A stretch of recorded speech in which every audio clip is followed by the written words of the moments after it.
welcome. Thank you. I kind of wanted to whistle along there. Yeah, I like it. You know, That was terrible. if you're whistling along with the theme song in your head, then we're doing a good job. Rev Commander on the intro there, a local artist, always trying to work with the local talent here as much as we can on the Fergus Spotlight. Yeah, So, no, absolutely. Makes total sense. yeah, I'm excited for this episode as always. I'm never not excited for these episodes, but I've got Jesse Scheel Yeah. with EXP Realty in the seat today. So I believe if I did my math correct, I believe you're the third, technically the fourth agent, but I had Wayne Schuett on. He's a sponsor of my show. Sure. Sarah House and Wayne came on for Century 21. I had Andy and Heidi Chamberlain on. They're really good friends of mine with Okay. Team Chamberlain there. So Okay. we're going to kind of continue on the real estate journey here on the Fergus Spotlight and get your perspective on it, hear your story. You spent some time in Arizona. We'll get into that in my little bit of meeting you so far. I mean, I think that you knew my sister way back in the day. I know you're good friends with Dave Jensen, Yep. who was on the show here. So Yep. we have some connections, but really you and I just met, and my little bit of knowledge, you're an open guy. So we're going to Very get into some open. open conversations, probably hear a little bit about your character, your life, kind of what you have to offer that's different in the real estate industry. Pretty competitive industry here in Fergus Falls, huh? Well, let me interrupt you there and just Yeah. say it sounds like you've talked to the rest, so now you get to talk to the best. So that's good for you. And then there's the tie, the Hillcrest tie with Ryan, your sister, and then Right. Dave was a buddy on the lakes, Hoot and Wright Lake. So I got a couple ties to you, and it was super good talking to you for the first time, Awesome. last week. So Yeah. and real quick, I know what goes into these podcasts.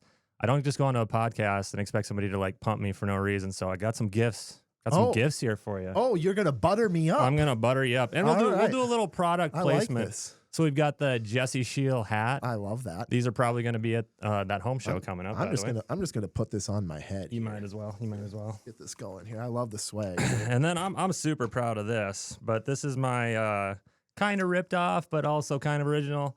Just sell it Just sell shirt. it. All right, we got the Jesse Scheel logo on the I back. love it. So, I love the there's just another one sell for it. ya. Just sell it. And actually, they come in white and say just buy it too. So whether Just you're a buyer or a buy seller, it. I got you covered on the swag.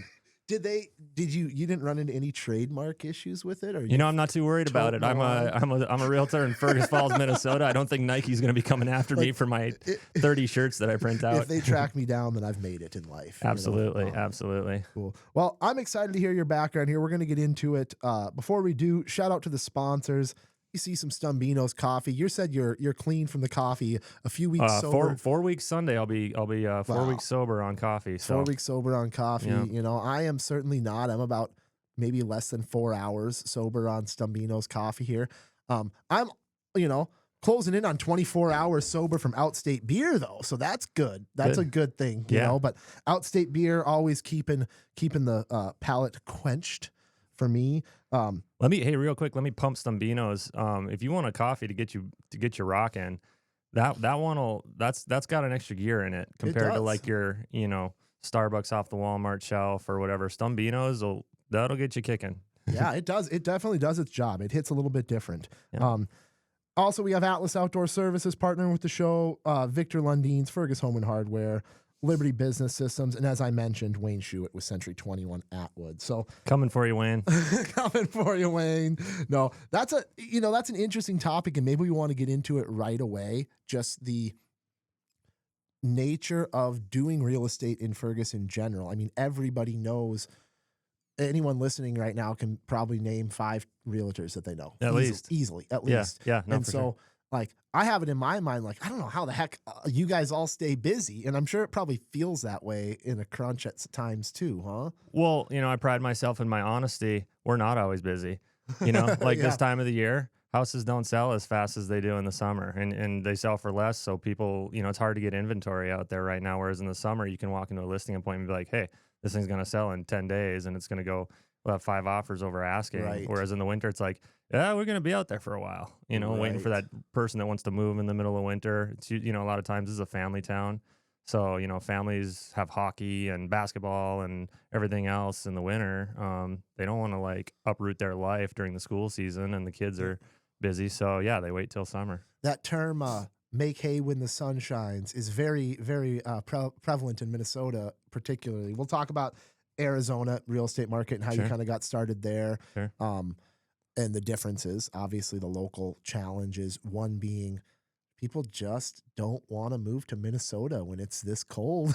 You know, in the middle of winter, people don't want to move here, man. And to go through the process of moving in the winter as well. You know, it's just like maybe we can wait a few months and do all this work in the spring. You know, it's a good thing and it's a bad thing for Fergus Falls. It keeps it a tight knit community because you gotta have a want to be here. Like it's the weather situation isn't amazing. I think Fergus is doing some great things with the town with like the splash pad and the pool and stuff coming in. Those are things that are going to attract, you know, younger families and whatnot. I think housing is an issue here. I think there's a gap in housing. You know, from 250 to 350 or so. It'd be nice to have some new builds somewhere in town in a nice subdivision, but it's a gap that we don't have. So you're talking about like the actual amount of properties available. You have your low end fixer uppers, you have your higher end homes, but this like that's the gap. Because Fergus is an older town, so you got these, you know, 1900 to 1950s, you know, in town homes. A lot of issues. You know, got to have some money, but those are the starter homes. So a lot of the buyers with starter money don't have an extra 50, 60 grand to do the work to fix them up. So that's tough. And then, there's nothing in between there, like the newer built 250 to 350s in nice locations. Not saying all of Fergus isn't nice, but like usually edge of town stuff is kind of what people seek after and whatnot. And then you get into like your 450s and up, which, you know, let's be real, Fergus Falls has two main hubs for jobs. It's really Lake Region Healthcare and Otter Tail Power. So if you don't land a job at one of those places, you know, it depends on what you like to spend in life, but a $450,000 house at 7% interest rates on a 30-year conventional loan right now, you're not going to do that being a school teacher. Right. Or at least I wouldn't recommend it. I like financially, I financially educate. I consider myself a financial educator as well. I put that hat on as a realtor. Right. And there's some situations where I have to be like, whoa, hey, maybe we should pump the brakes here a little bit. And this is your payment you're going to be looking at. Are you sure? Are you sure this is the, you know, piece of pie you want to bite off? Because you're going to be chewing for a while. Absolutely. Well, we'll get back into I've got some statistics here from my AI assistant on like tech savvy. Yeah, right. On maybe like the state of the market, and we'll talk about like some of the challenges in the local real estate market a little bit more further down the episode. But let's go back to like your background, kind of real estate, before real estate, Jesse Shield growing up. Yeah. Let's hear about it. Jesse Shield, certified organic product of Fergus Falls, Minnesota, popped out in Lake Region at Lake Region Healthcare or whatever. I think it was maybe Magnuson or Polito or something like that was the doctor. You know, grew up here. You remember the doctor that birthed you? I believe that was one of them. I mean, it was like my mom. Is it birthed or like extracted? Like the doctor that extracted you? He C-sected me. He C-sected you. Yeah. Too big to go the other route. So, anyways, how do I remember that? Like wow, that's an interesting my detail mom. to Yeah, you're right. My remember. mom. I make her tell me the story of my birth most years. As I've grown older here, I'm 40 now. She doesn't tell it as good as she used to. But back in the day. I think it was, when they took you out, my dad took the girls out for trick-or-treating, and then the next day they induced me November 1st, and boom, you came out, and doctor or whatever, your dad was super happy, your grandpa said he could die happy because someone could carry along the Shield name now. Totally failed, don't have a boy. But yeah, that's kind of the story. Yeah. So childhood, growing up in Fergus? Grew up in Fergus Falls, yeah. Yep. 1215 North Concord Street. Would love to buy that house if it ever comes on the market again. Did that till about 1997. I suppose I was in 5th or 6th grade. Then my parents built a place out on Hoot Lake. You know, spent great summers out on Hoot and Wright Lake. This is where I met David Jensen, your past guest. And Dave. Built a good relationship with him. Just out on the water wakeboarding and playing a lot of Nintendo 64, Wave Race, and GoldenEye. Love that. Yep. And then we were both at Hillcrest, so I'm a Hillcrest graduate, 2003. Went off, thought I was going to be an NBA player, and played some college basketball in South Dakota. You were, South Dakota, so you definitely made it big then. No, I did not make it big. I realized after a year and a half I wasn't going to be in the NBA. Okay. And then I came back to the CC for half a semester, so got a little taste of, that. So you played like junior college basketball or something? I think it was NCAA Division II at the time. Okay.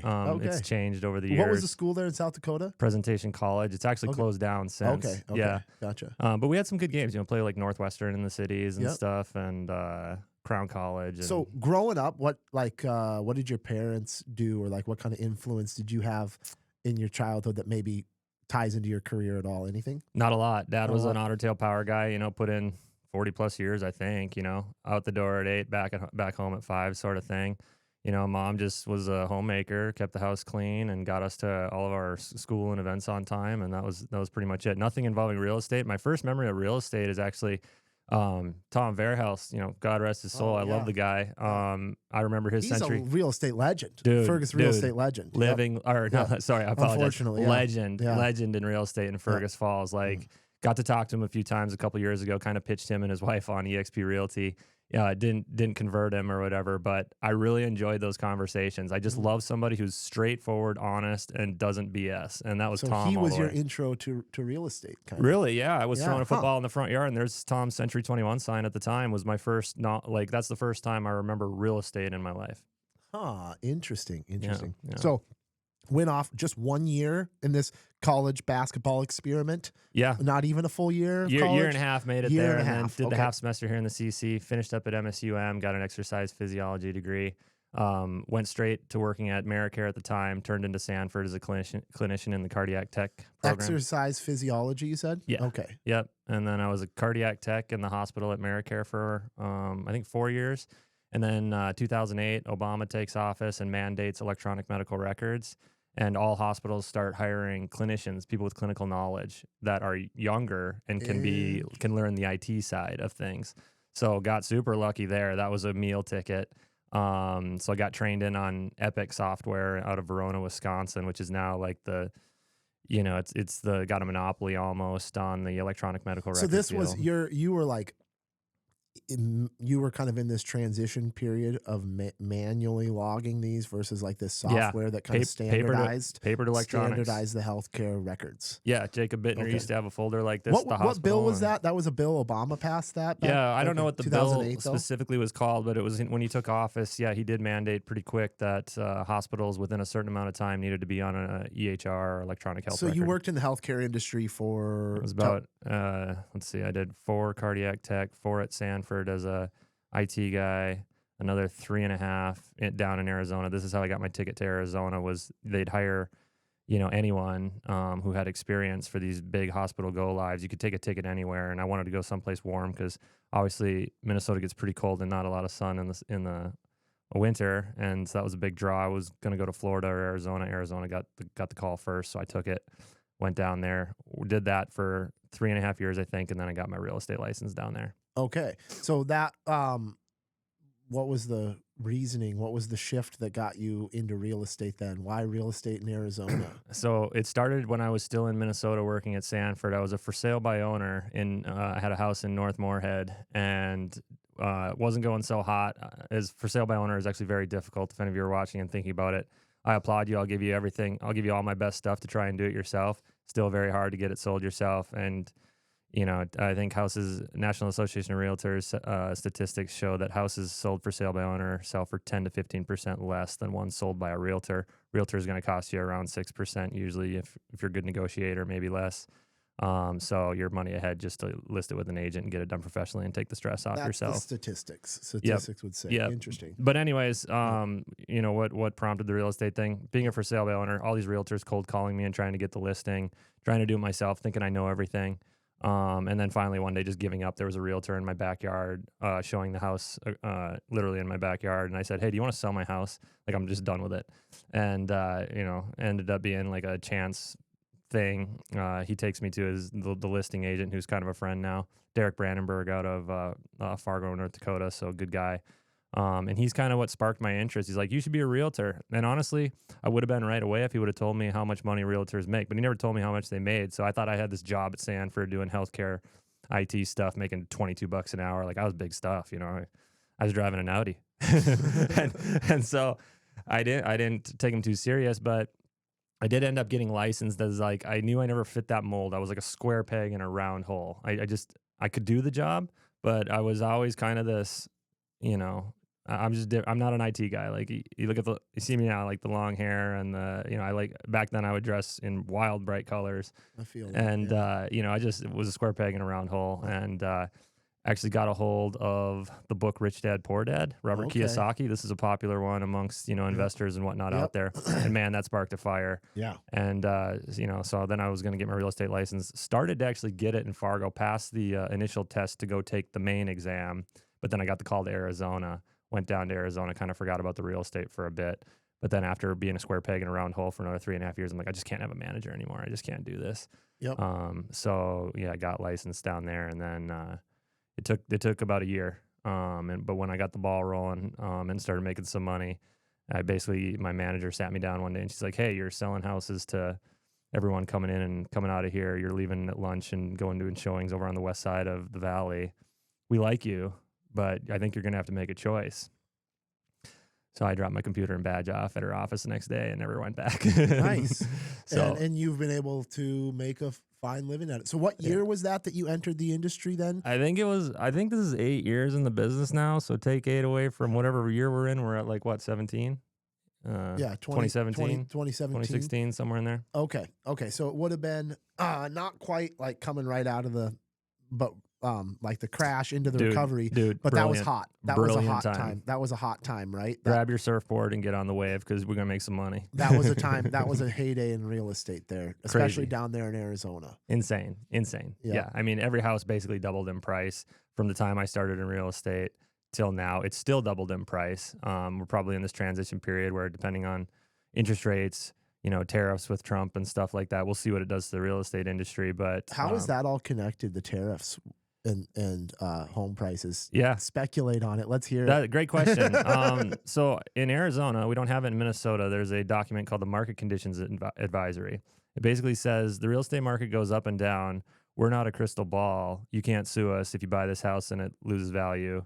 And yeah, but you're more than welcome to congratulate us if it doubles, sort of thing is that document. So hard to speculate. I look at supply and demand, right? That's what drives a market. If supply is low and demand is high, prices go up. If supply is low and demand's not so high, stay the same. If supply is really high, demand is low, prices drop. So right now, I would say nationally, and if you want to go Fergus specific, right now, in Fergus right now, let's go Fergus because that's what we're talking about. There's supply here, right? Demand isn't super high, especially not this time of year. Now in summer, demand creeps up. And like last summer, demand was high, supply was low.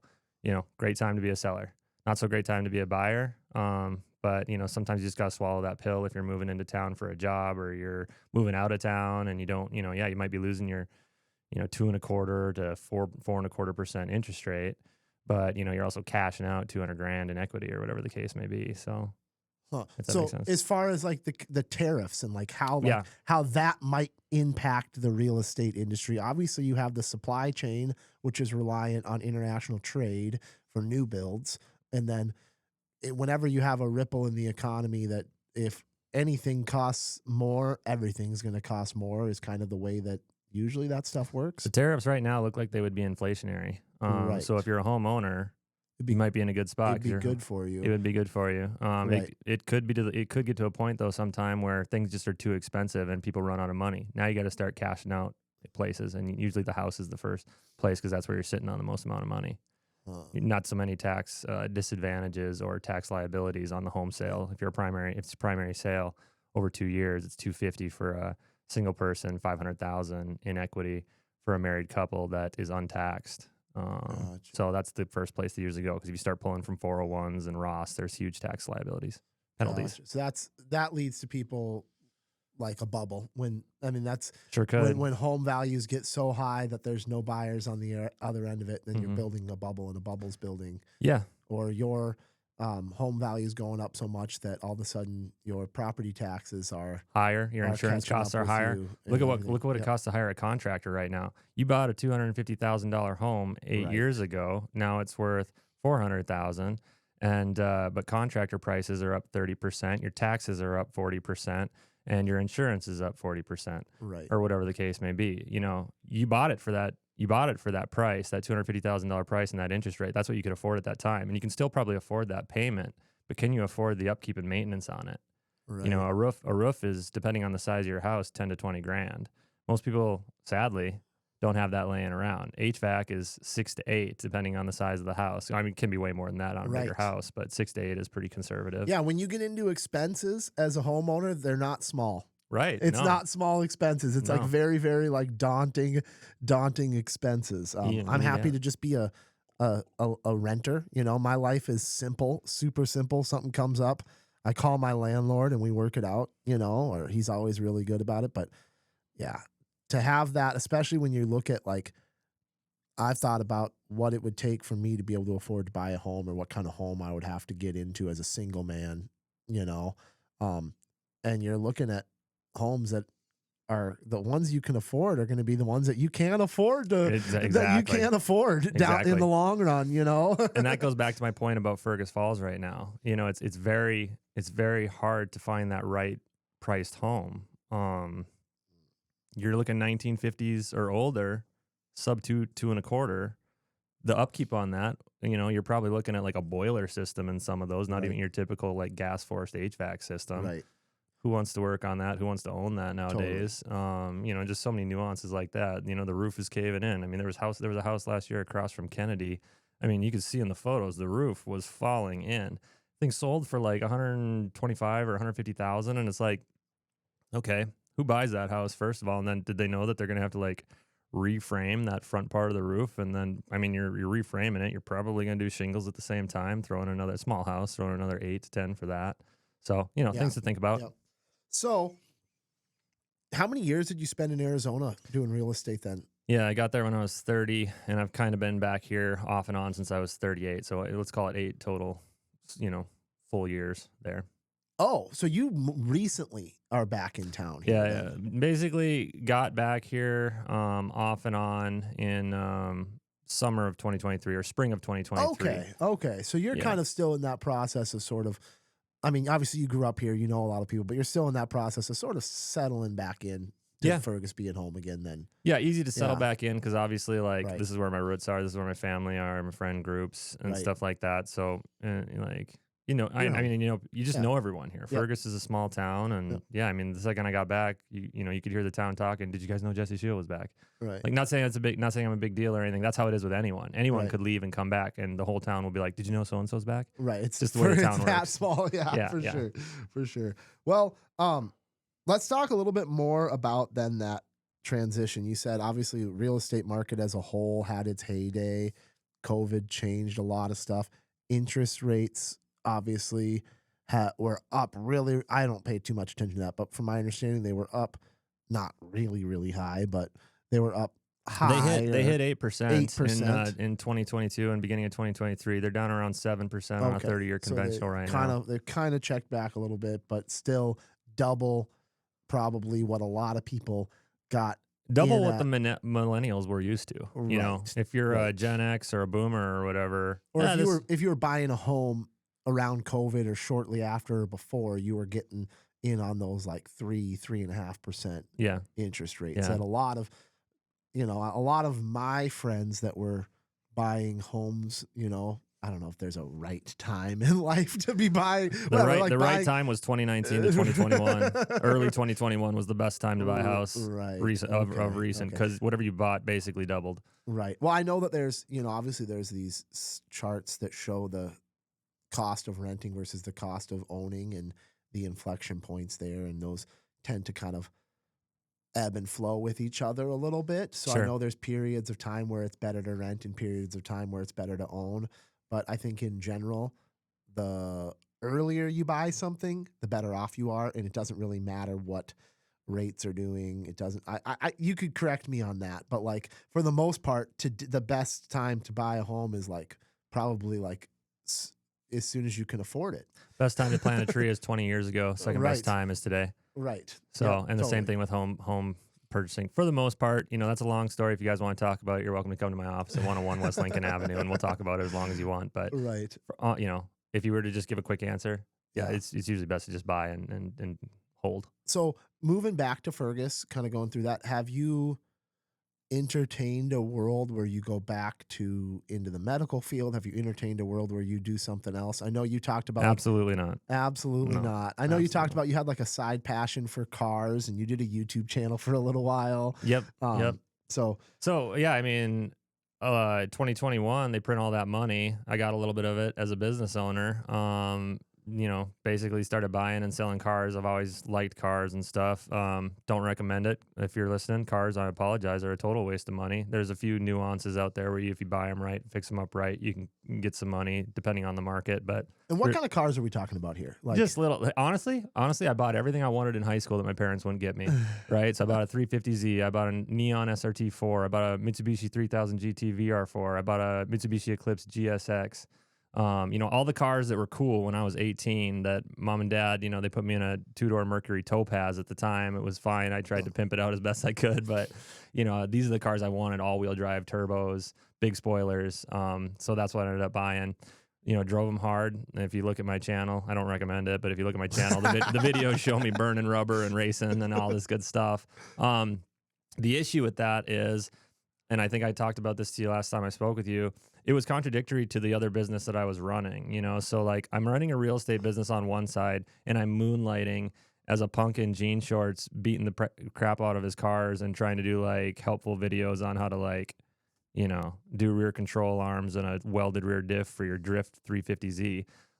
Takes a lot of time, takes a lot of energy. Your life is pulled in different directions. Yep, Absolutely. and I got a kid during this time, and I'm, so like our daughter was born in 2020, April 2020, so like right in the right in the middle of COVID. So a lot going on. Hindsight 2020, I would have scrapped the YouTube channel. Completely. At the time, I saw all these guys driving Lamborghinis and whistling diesels out there. Obviously making a fortune. I'm like, I could do that. Yeah. I start doing it, get a few views here and there, but I'm like, $15, $100. Like that video cost me 12 grand to make. When you really think about it with the purchase of the vehicle and whatnot. So yeah, scrapped it and, focus on real estate basically. Cause I could have a video hit 1 million views and maybe make like 6 grand. Or I could, call an expired listing at 225, talk them into like, hey, your home's actually worth 200. Take 3% and make $6,000, and I don't have to like edit for. There was a time I edited like the first 40 seconds of the video. It took me 8 hours to edit the first 40 seconds because I had so many clips, and whatnot. So just got to be careful there. Absolutely. Well, but the move to Fergus, I guess my point in wrapping it in is like you're doing real estate. You're committed to You're committed to it. You don't feel like this is good. I guess like my question is like, it feels like a super saturated market we're in Fergus Falls. It is. And so like, I obviously I know so many real estate agents personally, like all of you guys are making careers out of it. Some more than others. Some more than others. Yeah. Right. A lot of them have side hustles and stuff. Right. Here's the deal. I love real estate. When somebody calls me and I get to talk about real estate, I love it. You hear that old saying like, "Oh, do something you love and you'll never work a day in your life." And I always was working IT back in the day, like we're talking healthcare, and I was like, these guys are idiots. Everything sucks. Working sucks. And then I found real estate, and I just love buying, selling, talking about investing. I'm excited to be here and talk to you on this podcast about real estate right now. It's just so much fun. And honestly, it's a bit of a saturated market, but real estate's one of those things where if you were consistent in your efforts over time, you will see success. So, if anyone's listening right now and they want to be good at anything, just take that equation. Consistency over time equals success. And that's what I'm banking on because that's what I've always done with real estate in Arizona. I made it work in Scottsdale amongst 40,000 agents. I should be able to do it amongst, 40 here. There's there's like 40 agents. Well, there's probably more than 40. There's got to be but there's hundreds. There's the 80-23 sort of rule. 80% are not doing anything, 20% are doing something, 3% are doing all the business. Right. So I'm only competing with the 3%. I won't give them any free advertising on here, but everyone knows who they are. Interesting. Very, very interesting. So I did a little bit of research here, me and my assistant, and I always like to give full disclosure on these. Like I'm stating my source as ChatGPT, and ChatGPT is stating its source from like Zillow, Realtor, Redfin. It's got some sources stated here, but as far as the accuracy of these statistics that come out of these AIs, I have found errors. There's gonna be I have massive found errors. many errors in the past. So take Have you these. have you? And I know someone listening has looked at their Zillow's estimate on Zillow. Oh, my house is worth 450,000. Zillow Oh, says so. oh, I'm sure. If you look at the fine print in Zillow, they put it in bold in the fine print that algorithm can be off by 10 to 15%. Right. So on a $400,000 house, that's $40,000 Right. or more. Right. So to go back to your Chat GPT, yeah, these algorithm-based, tech-based things are good for some things.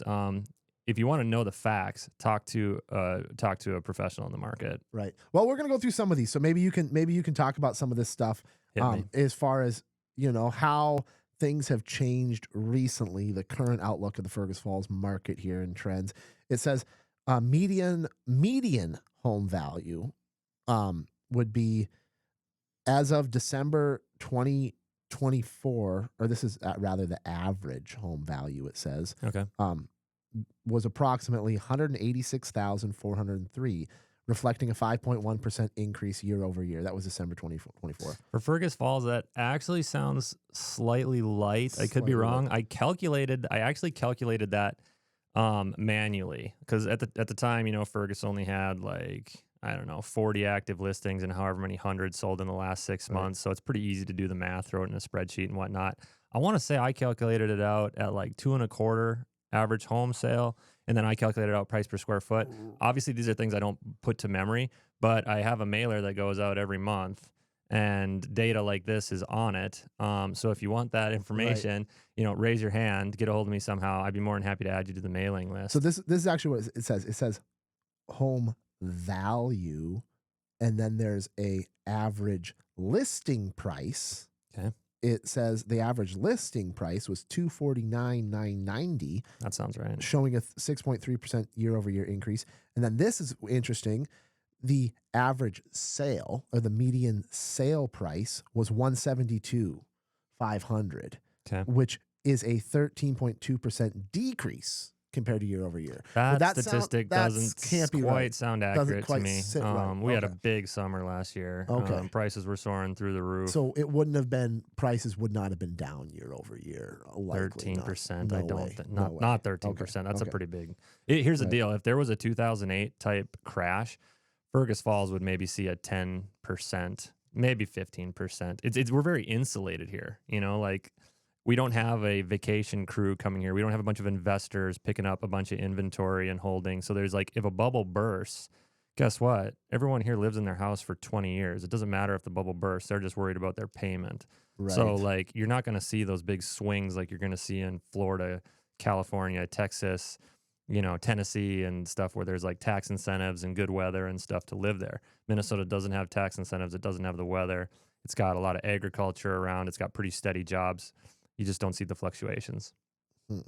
Interesting. Well, what about like time listed? Do you guys pay attention to that? Like how long Absolutely. these things stay on the market? Yeah, Obviously, like going back to our earlier conversation, in winter, things stay on the market longer than they do in the summertime. Totally.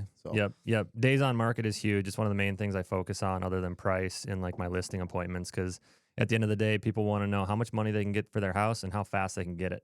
Right. So those are the things I focus on when I go into the listing appointment. So if days on market are high, I'm setting expectations right away. I'm like, hey, like average days on market in Fergus Falls right now is 60 because it's the middle of winter. Like, just be prepared. Like, it doesn't matter what price we put this out there. We're probably going to be hanging for a bit. And you don't want to go so low.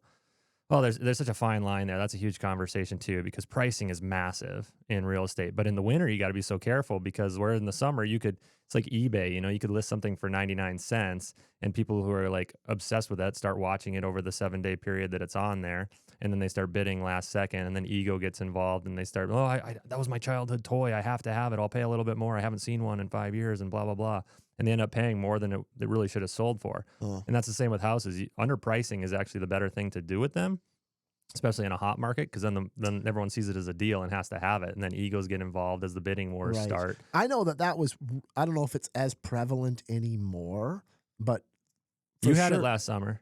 Sure, during COVID and last summer, where you have people coming in and paying more than the listing price, offering to cover closing, just because they knew that that was Waiving inspection. they knew that Yep. that was the offer that they were going to have to put in on it if they wanted to win. Because Yep. if they didn't waive inspection or they didn't offer to cover closing, somebody else was gonna in their offer. Yep. And so that part of the market has I don't know, some of that. Well, right still now, exists. right, if you're a buyer, right now's the time to buy. Because April Okay. comes around and the trees green up and the yards look good, and the contractors can get in and do the paint jobs, do the roofs and stuff to get the houses ready to sell. Yeah, they're gonna start pulling top dollar as long as there's nothing crazy going on in the market. In the middle of the winter when you can't see the roof and you don't want to go inspect the HVAC outside, and contractors don't want to do the work. Yeah, I mean it's just hard. It's harder to sell. And then again, going back to like the school year in a family, sort of a family oriented town, nobody wants to move with their kids during the middle of school. Right. So going back to my pricing thing, price a house low in the middle of winter. Yeah, there might only be one person that comes around and gets it. So you got to be really careful with the pricing in the middle, like in a down market or in the middle of winter here in Fergus. Right. That makes sense. Stand up for yourself a little bit more, knowing that people won't necessarily compete and drive that price up at all. You'll Yeah. need thick Or skin. like- You'll need thick yeah. skin. You can't be in a hurry in the middle of winter. Interesting. Well, I want to get into a little bit. We don't have to spend too much time talking about it, but I want to get into like the EXP Realty. Yeah. Like, what's the history EXP, of baby. what's the history of EXP? Yeah, 2008 is when it started, basically. The market crashes. Glenn Sanford is the CEO. He's working for Keller Williams at the time. He's got a bunch of market centers in different places. He's got a huge nut to cover every month. Basically loses his shorts, goes into his basement. He's like, I'm broke. I don't know what to do. I got to find a bulletproof brokerage model. He's like, where's all my expenses? Well, my expenses are in the brokerages themselves, the bricks and mortar, right? Let me cut that out, cut that expense out. We'll go virtual, right? We'll just have a virtual cloud office. And now I don't have like my rent or my mortgage payment on my commercial property. Now I'm not paying for admin to come into the office every day. I can just hire people on. Well, honestly, the staff is pretty good. Most of them are W-2 employees, but I won't be surprised if they do an Upwork or whatever here and there, or virtual Right. assistant and whatnot. But basically just cut all the costs, did exactly what Uber did what Netflix did. It's just late to the game, honestly. Every other industry had already done it. Glenn just thought to do it with real estate.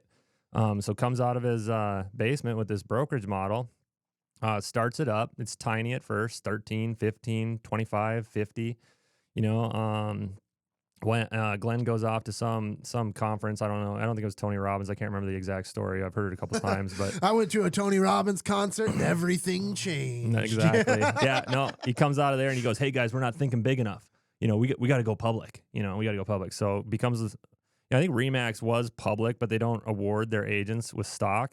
EXP is the first one to go public and award their agents with stock. So that's kind of a beautiful thing as an EXP agent, because you actually become an owner in the company. You can just do it based on your sales. Like if you sell, you can devote 5% of your commissions every month to buy EXP at a discount, and then you can turn around and sell that right away. It's a 10% discount right now. So buy it at 10% today, sell it tomorrow, 10% higher if you want, or you can just hold it. I've held the majority of mine, converted some into other stocks and whatnot. Right. But that's been great, because the big dig on real estate is, okay, I'm a 1099 employee still working for a broker, under a broker.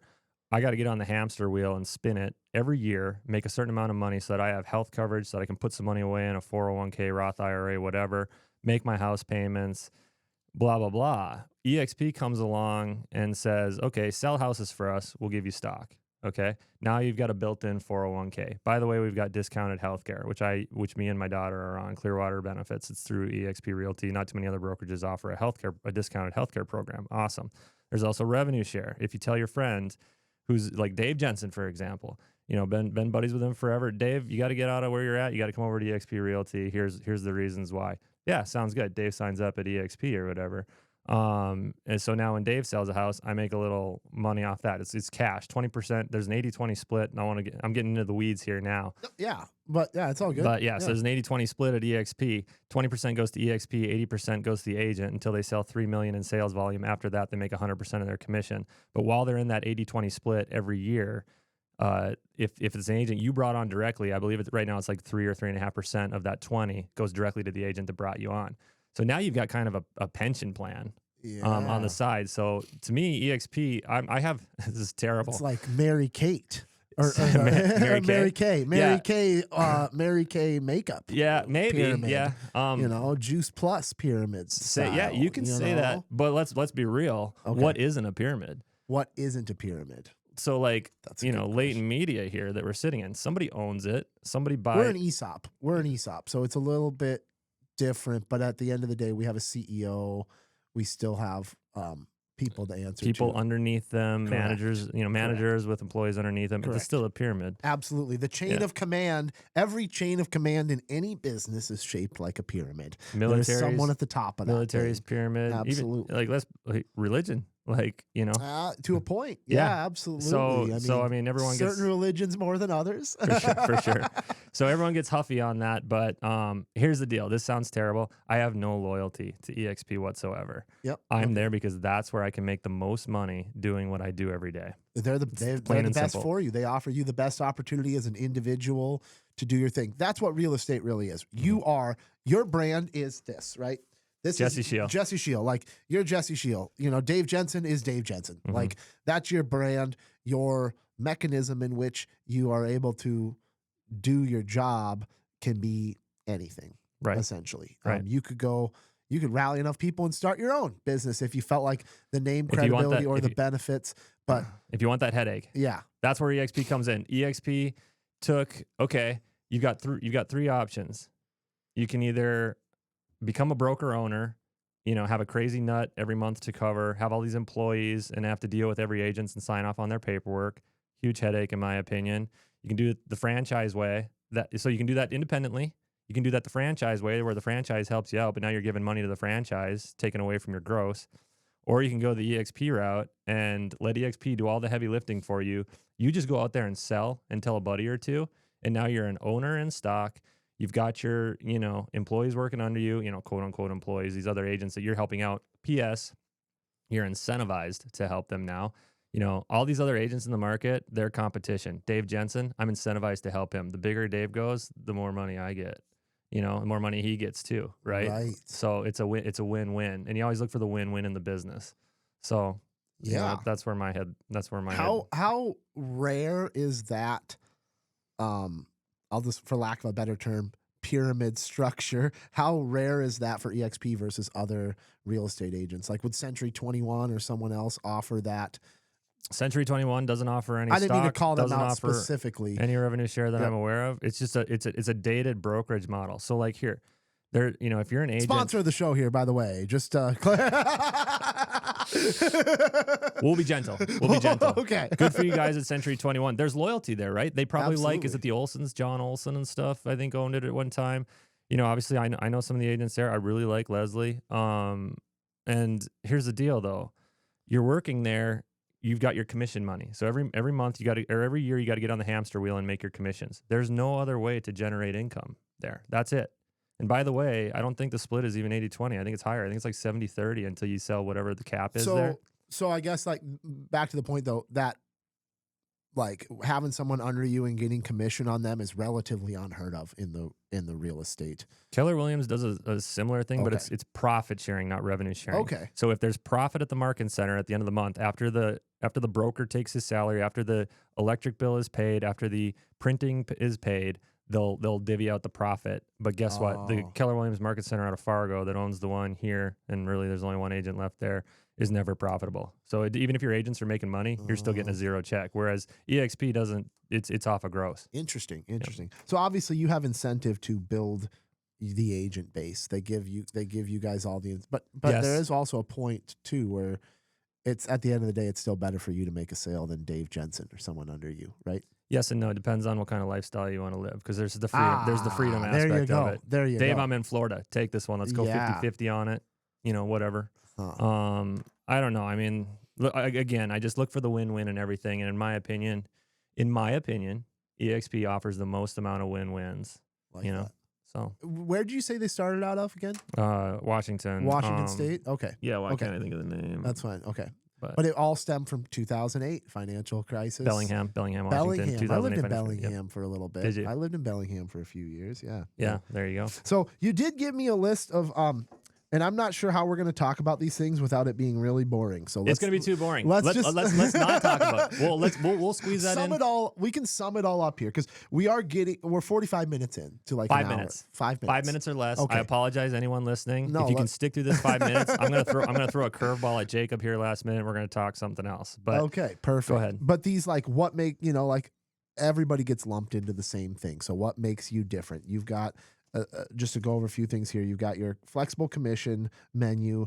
89-point marketing plan. Let me just go over it. You don't even have to talk about that. What makes me different? Why would you want to hire Jesse Shield over the other agents? First of all, flexible menu of commission rates. I'm not going to die on the hill of how much I make on your sale. I am going to die on how much time I spend with you on the sale. If you want less service, for which by the way is sadly what most agents offer, I can do that, but and I'll charge you less, but you're going to get less service. You want more service, you want a higher price for your home. I'm going to have to charge more for that because I'm going to do things like social media marketing, and I'm going to do a lot of circle prospecting on the phone around your house. I'm going to do some mailing and stuff. That costs money. That takes time, right? So I'm going to have to charge more for it. Next thing, 89-point marketing plan. It's just the 89 things that I do that the other agents aren't doing. Most agents are going to like put a sign in your yard, take photos. Oh, I'll call you when I get an offer. No, that's not how it works with me. I'm not going to go over all 89 things, but it involves a lot of money. Please don't list all 89 things. It involves spending, on my part, it involves spending a lot of money and a lot of time. So if I do the 89-point marketing plan with you, it's going to be a higher commission rate, Next thing, communication guarantee. One of the biggest complaints I got, I worked a lot of expired listings in, Phoenix, Scottsdale, and they always said, hey, the person never called me, they never talked to me, right? So I just said, well, I'll just make a guarantee. I'll call you every Tuesday. We're going to go over the good, the bad, the ugly of what's going on with your house and in the market. If I don't call you, you can fire me, right? So that's another one. Easy exit listing agreement. All these agents want to tie you into 6 months to a year contract and not let you out because that's the only way they're going to make money. And I hated that. And by the way, this isn't a unilateral. This is a bilateral. You can fire me at any time and I can fire you at any time if it's not working out.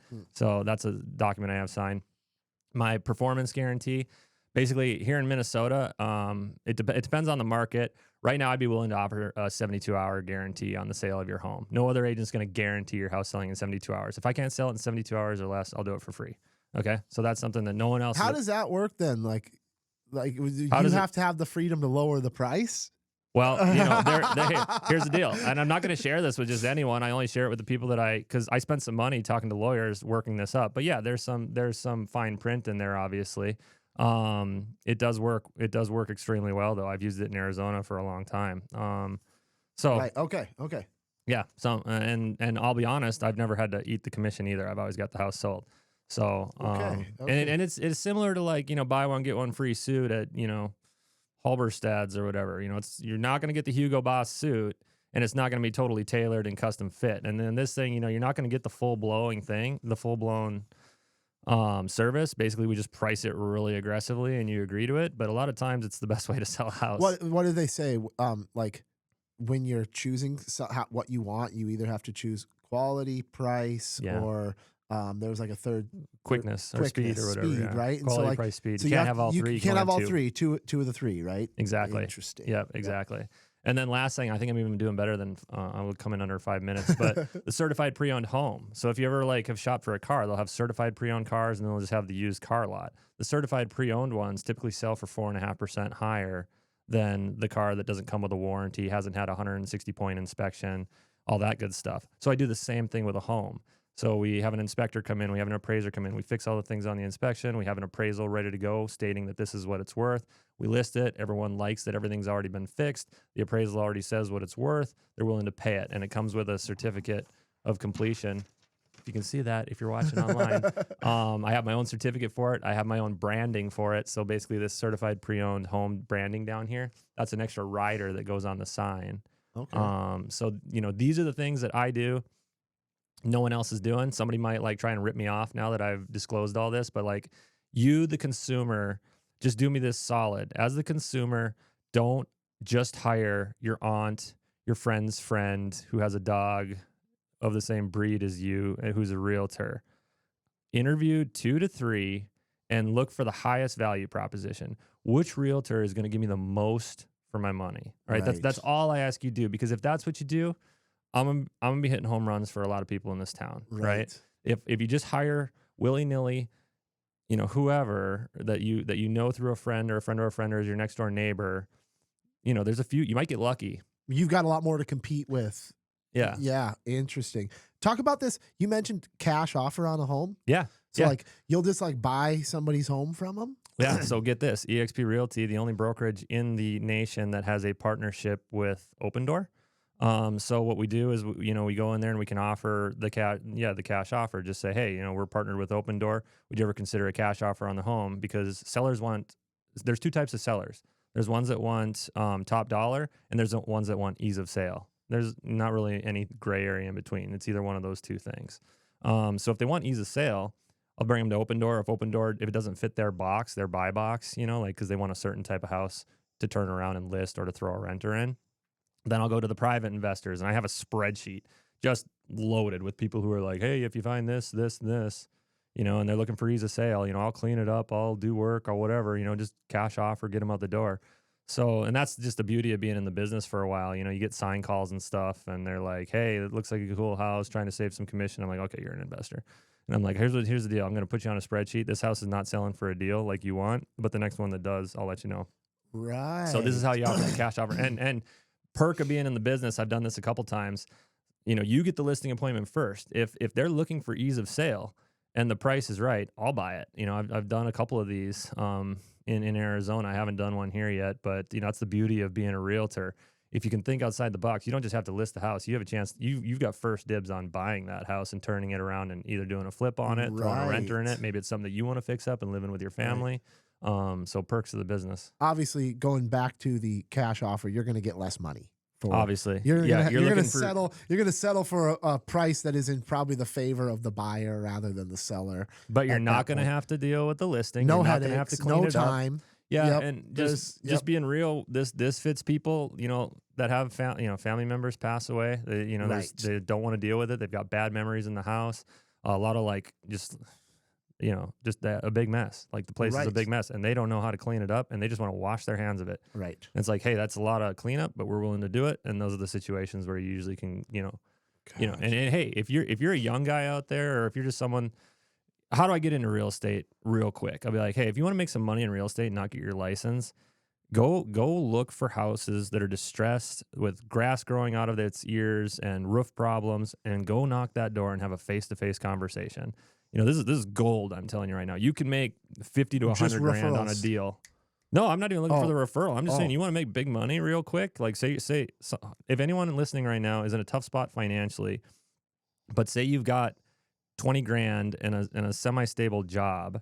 Well, then you're not in a tough spot financially. That's just, I'm sorry, right? Like that's the end of the day. Okay, so your dad has a W-2 income, but you don't. But you've got 20 grand saved up, or maybe your dad's willing to flip. You know, you show him the deal or whatever. You got a little bit of daddy's money. Okay. Yeah, maybe dad will float you 10. Maybe dad will co-sign on the loan. Yeah, maybe it's a bad example, but I'm just saying this is what changed financially. What changed my financial life in real estate, you know, and you have to get started. You have to you have to have that little bit of capital or be able to, some people don't have access to, but if you're really good at managing what you do have, then you have maybe a credit score that would imply that you're responsible, and therefore you can go find somebody to borrow you that money. So I don't know. Hey, you don't got the money? Call me. And we'll put it on a contract, right? We'll put a contract together. I won't charge you anything.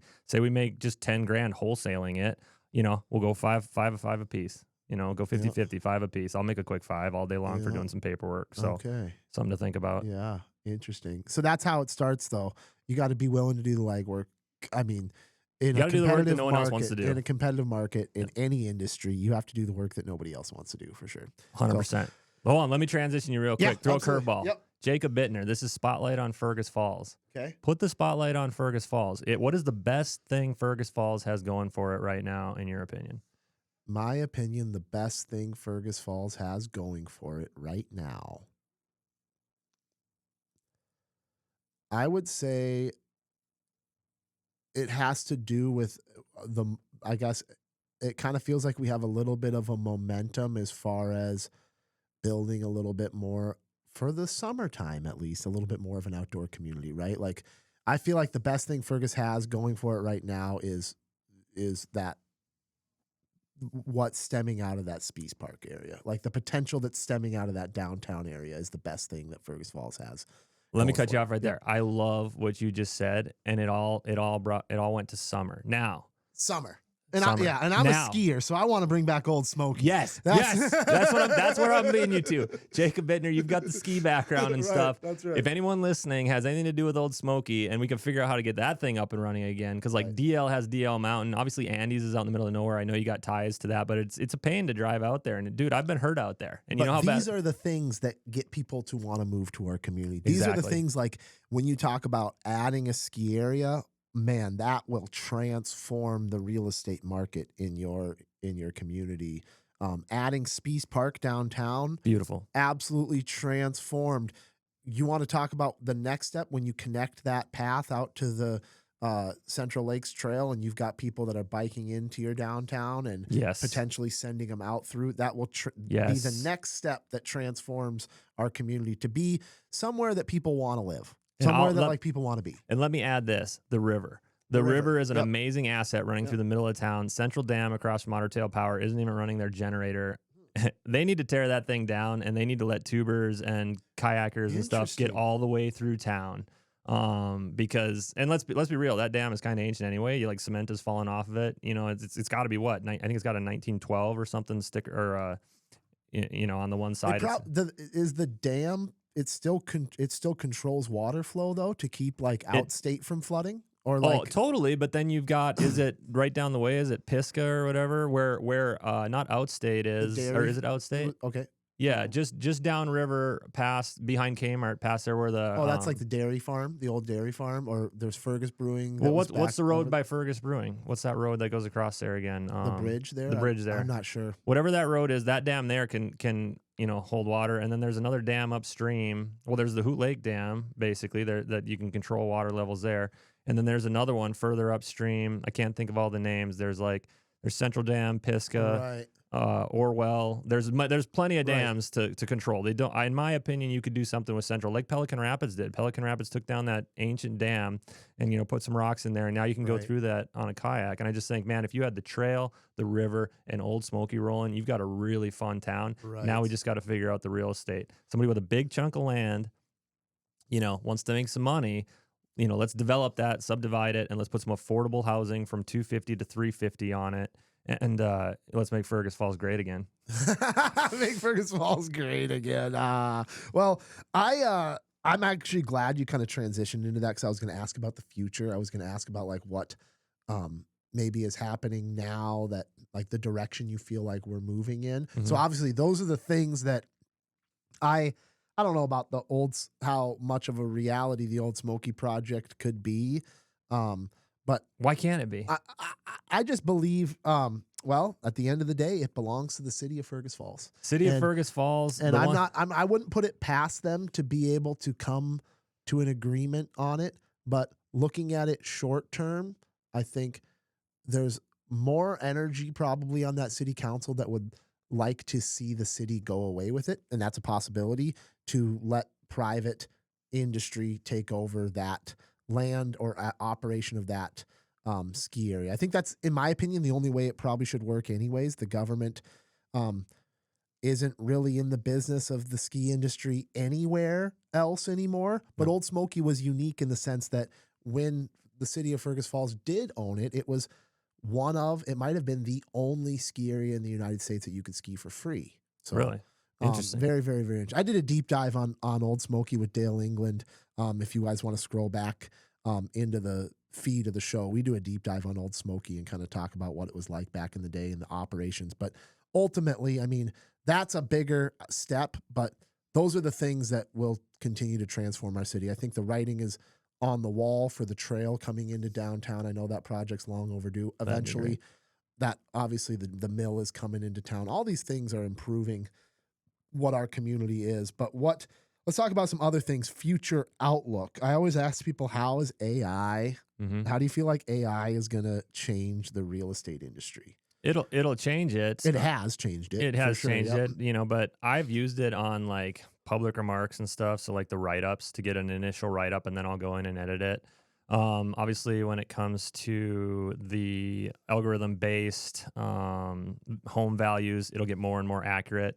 So I have a platform called HomeBot that sends out a monthly report to all past clients and any client that wants it. To be honest, it'll give them their home value every month, and it's based on their mortgage. So it goes and it can find their mortgage and how much equity they have in the house. It brings in market conditions. It's an amazing tool. If any of you want to know what your home's worth every month, ping me or whatever. Don't check Zillow. Don't check Zillow. Talk to a professional first. Get a legit market analysis, and then I can plug that market analysis into HomeBot if it's off, because occasionally it can be off still. Because as we know, technology is not perfect. Humans aren't perfect. Nothing's perfect really. This side of heaven. So, always good to get a second opinion. But yeah, I mean, the tech side of things, the AI is awesome, but it's not. I don't think it's ever going to replace us, because until there's a robot that can sense human emotion, validate feelings, and understand what is truly needed or wanted by that client and hold their hand through the process, that's a pretty advanced robot. And maybe I'm off. Maybe that's so 5 years. It's so scary that I'm a conspiracy guy, and I believe that those humanoid bots already exist and are among us. This is just I'm talking.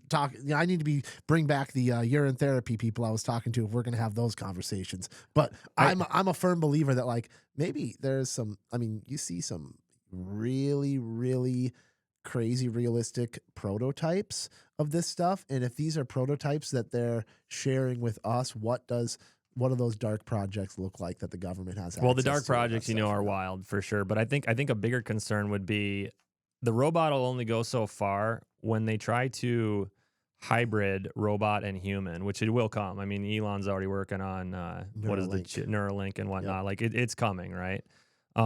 That's the concern I have. I mean, obviously it'll be performance-wise and stuff, it'll be great, but what it will actually do to the human spirit, I think it will kill it. So if we won't go down a dark rabbit hole here or nothing, but tech is big. Tech's here to stay. Ultimately, I think predictive analysis, though, is going to be the biggest thing that comes out of AI. It'll almost it's going to take a lot of the guesswork out of future predictive analysis, and the future will change. People will react to the future and change the future based on how accurate and scary AI is predicting it to be, right? Well, it will, and it already has, mimic's not the word I want to use, but influenced. I mean, those algorithms are running on YouTube and in the news that you're watching and everything. And it can influence elections, obviously. It can influence, I mean, you look at let's talk about Instagram for a real quick second and what it does to the teen psyche, or even the male or female psyche. It can completely destroy you, seeing everybody's perfect life, perfect body, perfect vacation, perfect dinner they had, or whatever. I mean, depression is through the roof and all this other stuff. Not to go on off some wild tangent, but technology is a problem. It's a good and a bad problem. Yep. But whatever. Be discerning. Absolutely. Well, before we get out of here, let's get best business advice from you. Best business advice on how to build a business, or how to. I mean, I could give you more guidance than that, but I usually just ask people best business advice. All right, best business advice, meaning you're in business. You're going to have to work hard. Nothing replaces hard work, and you're going to have to be consistent over a long period of time, and that's how you're going to get your success. I don't want to sound like a broken record. I already said that, but it's the equation that works on everything. You can apply it to getting fit in the gym. You can apply it to financial freedom. You can apply it to your sleep pattern, or your sleep. You can apply it to anything. If you're consistent with something and you do it over a certain amount of time, you will eventually see success in it. So that's the best business advice I can give, other than bust your ass. Right. Yeah. I mean, it all comes down to doing just out working, working on the hard days. It sucks to have You got to show up. It absolutely. Yeah. I know I bumped this interview back this week. Thank you for that. We were supposed to do this on Monday. And I was like, I'm just not feeling this today. And, so I thank you for the flexibility, and this worked well. And that's the beauty of real estate, being a realtor, right? I have some flexibility. I can golf whenever I want, but the problem is I can golf whenever I want. So right. How about, we mentioned a little bit, but how do people get a hold of you, whether they are interested in listing a home, buying a home, becoming an EXP agent? Obviously, you got a little bit of recruiting going on now too. Yeah, I mean, here's my cell phone, 701-212-2111. I apologize, it's a 701 number. My dad kicked me off their cell phone plan at 18. Verizon was only in Fargo. That's why I have a 701 number, and I love the 212-2111, and I just can't get away from that. It's just too easy. And so I've never replaced it with a 218 number now that Verizon and stuff is in town. But that would be the easiest, fastest way, and I can say it in a town of 14,000. I don't know. We'll get 50 to 100 views on this. I'm not too worried about my cell phone being out there. Right. Google me. My email's all over the place. As a realtor, your stuff is everywhere. So, but yeah, direct line. I just gave it to you, so that's the best way. There we go. Awesome. I will as well post that in the episode description as well, if you didn't catch that getting rattled off. But yeah, anything else? Any thoughts on your mind? Any topics that we didn't get to cover today that you felt like we should have talked about, or like would be fun to talk about? And we're an hour and 5 minutes in, but well, let's wrap it up with this. Love. Love one another as you love yourself. Spread love. Love is the answer to everything. And if you got to edit this out for whatever reason, fine. But like at the end of the day, I'm a Christian man who loves Jesus, and I just think anyone can have a better life with Jesus if you're putting God first in everything. Everything else is easy, right? So I hate to throw that pitch in there in the end. If you got to edit it, so be it. No, absolutely not. One thing I ran into a couple years ago is I had deprioritized God and my faith, and I just ran into problems. Nothing crazy, but just problems. And so I reprioritized the Lord in my life, and everything is easier. Even though I've got some things going on in my life that are hard right now, but I have a peace that passes all understanding, right? I have God with me, and I don't have to fear anything. So, well, yeah, I appreciate you sharing that. I try to stay very. I've made my religious. I've talked about openly, kind of about where I'm at religiously, but I've always tried to stay neutral with my show. But I definitely want my show to be a platform where people are comfortable sharing that stuff, and I think that's always good. Yeah. So and likewise, I've had people on, and we'll probably have people on in the future who have different worldviews, and I think that those conversations are very, very fun and interesting for me too, even sometimes a little bit more so, talking about people who have religious differences and all that stuff. But I appreciate that, Jesse. Yeah. So yeah, no worries. And real quick, there could be someone out there struggling right now. They need a band of brothers or whatever. If you're a girl, reach out to Girl Help. I'm probably not the best. I don't have the best emotional sensitivity. I'm more emotional intelligence. I'm working very hard on it right now. But I do run a men's group on Wednesday nights at the Foundry, where my office is. If you want to find me, I'm at the Foundry downtown, 101 West Lincoln Avenue there. 7 p.m. on Wednesdays, we have a men's group. It's about an hour and a half long. It's real. For Real Men Fergus Falls. It's got a Facebook group page. Okay. You can reach me on my cell if you need further instructions or whatever. But we live stream Pastor Mark Driscoll out of Scottsdale, whose church I was attending towards the end of my time there. And then we have a discussion time, and it gets real. I mean, we cry, we pray, we confess, and we love each other. So yeah, if you ever need that, Wednesdays at 7 p.m. at the Foundry. Awesome. Well, thank you for your time. Really, really appreciate it. Maybe there'll be a time where we have you back on the show at some point. Always open. Maybe get you and Dave on at some point to talk about That would be a blast. That would be a blast. Yeah. That'd be fun. I think next up is gonna be it's either gonna be Melanie. We got a couple heavy episodes coming up. We've got Melanie Cole, who is on the school board, but I think she also works with like some child abuse cases locally. Yeah. I'll get some more details on what exactly she does. And then I have an interview coming up with Someplace Safe. We're going to talk about human trafficking in the area. So a couple heavy topics coming up here. So stick with us for the next couple weeks. And as always, thank you very much for listening, guys.